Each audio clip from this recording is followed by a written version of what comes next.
मछली मार्केट है भाई। चलो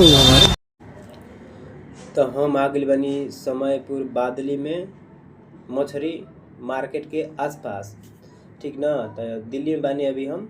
देखिए ये सब दारू उरू आदमी पियलन, भट्ठी है आगे, भट्ठी बा एकर। तो देखिए हम आ गइल बानी मछरी मार्केट में। बहुत बहुत भीड़ लागल है जगह, ठीक ना भाई। तो देखिए भाई जी बंगुरी बेचत रहन। तो बंगुरी हम खाइम ना, काहे से बंगुरी बहुत रोग बा रहेला, ठीक ना भाई। तो ये सब बहुत बड़ा बड़ा जानवरों खाली से आदमियों खा जाली सब, ठीक ना भाई। तो वो सब बंगुरी फौरी मत खाइम जा। तो देखी भाई जी आगे बेचत रहन पुठावा, झिंगावा, सिधरी बेचत रहन। तो हमार तो गाँव के याद आ गई भाई। एगो सब देखी गाँव के तो मन ताजा कर दिले मारे भाई। घड़ी तो गाँव में मछली मारत हुई से, काहे से पानी उनी भरल हुई। देखी है फरहा बेचत रहन, जिंदा रहे भाई।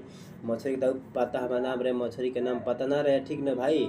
तो वो सब कमेंट में बताइम जा मछली के का नाम भाई सब, ठीक ना भाई। तो आगे बन देखिए आज इतवार रहे, तो इतवार के चलते आज बहुत मार्केट मछली मार्केट में भीड़ रहे, ठीक ना भाई। तो हम सोचे कि तनी मनी हम एगो ब्लॉग बना ली, काहे से हम ब्लॉग बनैबे करीला और वो सबके सपोर्ट रही तो वीडियो आगे तक पहुँचबे करी। तो देखिए भाई जी बेतने बड़े बड़े मछली, तो बहुत बड़े बड़े मछली रही सब, 2-2 किलो के, 3-3 किलो के, 5-5 किलो के बंगुरी के मछली रही सब है। काहे से मछली हम ढेर नाम जानत रही ना, ठीक ना भाई। तो देखिए जब पोठावा झिंगवा इहो बेतरन भाई। तो हमार तो मन तो गाँव के हरियर ताज़ा कर दिले हमें, ठीक ना भाई।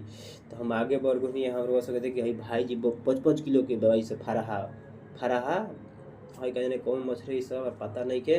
तो भाई जी बहुत हाली हाली काट रहन, ठीक ना भाई। तो हमारे इस सब मछली तो लेवे के ना रहे भाई, ठीक ना। हमारे लेवे के रहे जिंदा पियासी लेवे के रहे भाई, ठीक ना भाई। तो हम आ गई भाई से कहने कि भाई कैसे तरह मछली तक, तो बोलत रहो ना वेट कोई नहीं, इंतजार कोई नहीं है। तो कहता 200 रुपये किलो।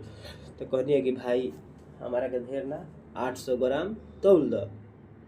तो भाई इंतजार कहतन कि इंतजार करो बबुआ। तो कहनी कि ठीक है भैया हम इंतजार करत नहीं रहुआ हमार चोख दी 800 ग्राम। तो भैया देखी है, तो है भैया जी अपन धुआं उठावत रहन, ठीक ना। तो हम वेट इंतजार कैनी है। तो फिर ओकरा बाद में सोचनी कि तनी मनी हम अपन चेहरा उहरा देखा ली, भाई लोग के कैसन लागत हुई कमेंट में वो सब बताइम जा। तो देखी हमारी मछली कटी है भैया जी तोल दिले 800 ग्राम, ठीक ना। तो गुटखा खाए ले, गुटखा खाए के मन कर ना। तो गुटखा फौसले पर फाड़ के खा गई हमें लगा रहे हमें कचरा उचरा, बाकी क्या करो आदमी के गुटखा खाए के